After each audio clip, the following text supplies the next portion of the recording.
Une nuit de juin 1938, Carl Pruitt revint plus tôt du travail, mais en rentrant chez lui, il retrouva sa femme dans les bras d'un autre homme.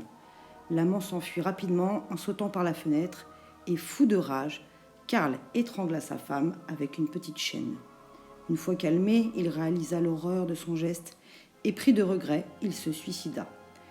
Comme personne n'ignorait rien du drame qui venait de se jouer, peut-être l'amant avait-il raconté l'histoire ou le mari avait-il écrit une lettre d'aveu avant de mourir, Carl fut enterré dans un cimetière et sa femme dans un autre.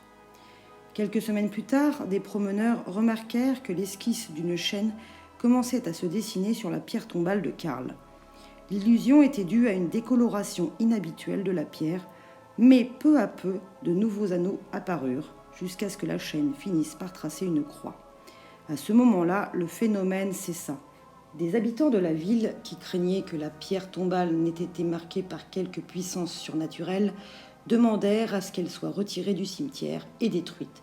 Mais les autorités se moquèrent de leur peur superstitieuse et rien ne fut fait.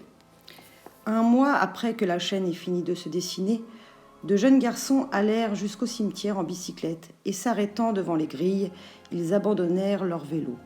L'un des enfants, James Collins, qui voulait probablement prouver aux autres, ou peut-être à lui-même, qu'il ne croyait pas en ces stupides histoires de puissance surnaturelle, décida de jeter quelques cailloux sur la tombe maudite, ébréchant la pierre en plusieurs endroits. Les garçons traînèrent un moment dans le cimetière, puis ils commencèrent à s'ennuyer et décidèrent de partir. Ils roulaient sur la route, insouciants, quand soudain la bicyclette de James commença à prendre de la vitesse, et semblant brusquement s'emballer, elle se mit à rouler tellement vite qu'il en perdit le contrôle. Sortant brusquement de la route, le vélo fonça violemment dans un arbre où il termina sa course. D'une incroyable manière, la chaîne s'arracha du pignon et, voltigeant dans les airs, elle s'enroula autour du cou de l'enfant et l'étrangla. Les amis de James racontèrent ce qu'ils avaient vu et leurs témoignages effrayés en firent frissonner plus d'un.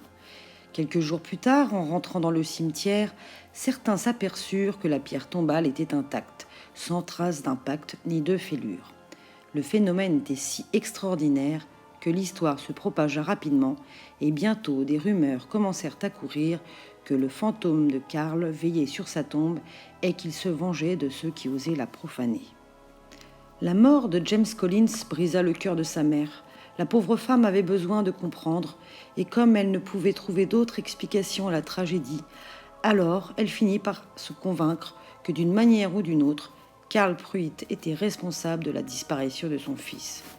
Quelques semaines plus tard, emportant une petite hache avec elle, Madame Collins se rendit au cimetière et elle détruisit méticuleusement sa pierre tombale. Le lendemain, la malheureuse fut retrouvée dans son jardin, pendue à la corde à linge qui, ironiquement, avait été fabriquée avec de petites chaînes liées entre elles. Apparemment, elle avait glissé et en tombant, son cou s'était pris dans la corde à linge et tirant pour tenter de se libérer, elle avait fini par s'étrangler. Non loin de là, dans le petit cimetière, la pierre tombale de Carl Pruitt projetait son ombre sur l'herbe verte, mystérieusement intacte. Ce nouveau drame vint cautionner la rumeur du fantôme vengeur, qui se fit plus insistante encore. Quelque temps plus tard, un agriculteur se promenait avec sa famille dans une voiture à chevaux quand il avisa la tombe de Carl.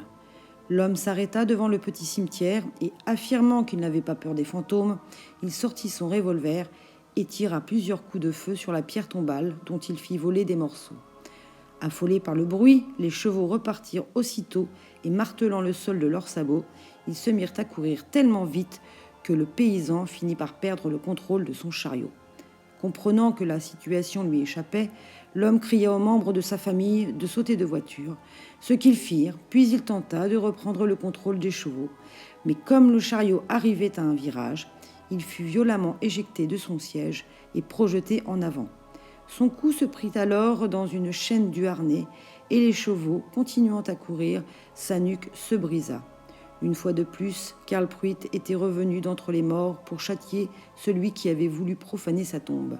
Semblant narguer les imprudents, la pierre tombale se dressait derrière les grilles du cimetière, inaltérée.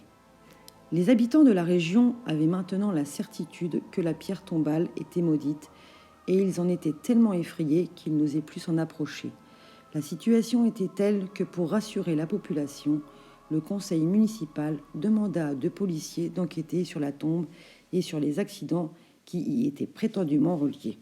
Lorsqu'ils arrivèrent au cimetière, l'un des 2 hommes se mit à rire de toutes ces histoires de fantômes et de malédictions, mais son collègue ne fit aucun commentaire.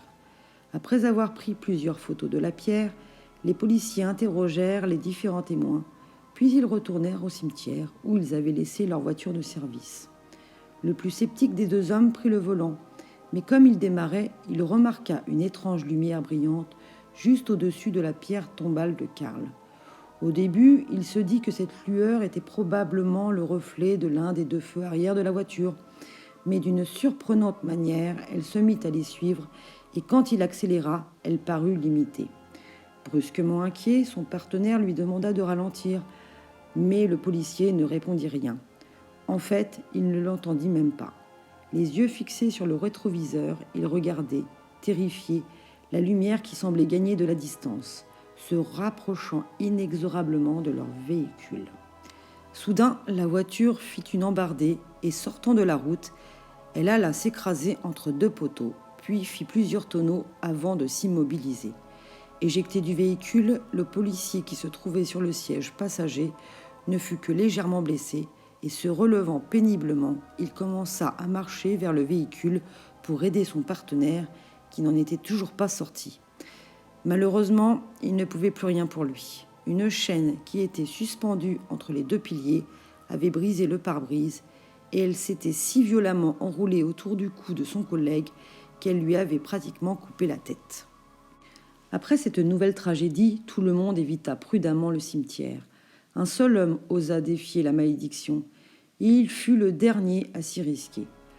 Arthur Lewis était déterminé à prouver que toutes ces histoires de malédiction n'étaient rien d'autre que de la superstition. Un soir, après avoir expliqué à sa femme ce qu'il comptait faire, l'homme alla au cimetière avec un marteau et un burin, et méthodiquement, il commença à détruire la pierre tombale. Dans le silence de la nuit, le bruit du marteau résonnait au loin, et tous ceux qui habitaient dans les environs l'entendaient. Soudain, un cri à glacer le sang déchira les ténèbres, et plusieurs hommes sortirent de leur maison, une lanterne à la main. Quand ils arrivèrent à l'entrée du cimetière, ils découvrirent le corps d'Arthur Lewis étendu sur le sol. Autour de son cou pendait une longue chaîne, celle qui servait habituellement à fermer les grilles du cimetière. Apparemment, quelque chose l'avait tellement effrayé qu'il s'était mis à courir vers la sortie et, regardant probablement derrière lui, il avait oublié la chaîne qui barrait l'entrée. Plus étrange encore, si une douzaine de personnes avaient entendu le bruit du marteau sur la pierre et si la sacoche du malheureux se trouvait toujours près de la tombe de Karl, la pierre tombale était toujours intacte.